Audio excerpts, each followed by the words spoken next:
UAV technology has become quite common in the oil and gas industry in recent years, but it's mainly just been for visual inspection.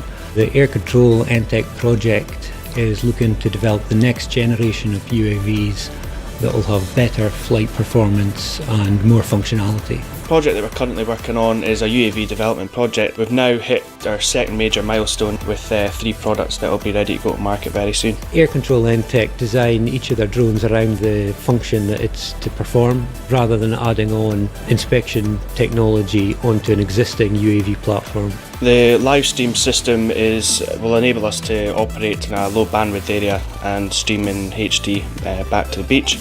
We've also got an ultrasonic thickness measurement UAV, which will be able to go up and detect the thickness of metal in certain areas that need inspected. Last one we've got at the moment is a 3D laser scanning UAV, which we can get down to sub 2mm accurate as well for re-engineering purposes. Our next stage is to try and find trials to get these bits of kit proved and out there working. The next phase of the project is to develop a drone that can operate in confined space using advanced flight control systems, and OGTC will continue to work with Air Control Entech and support their research and development into flight control systems and improve flight performance through battery technology.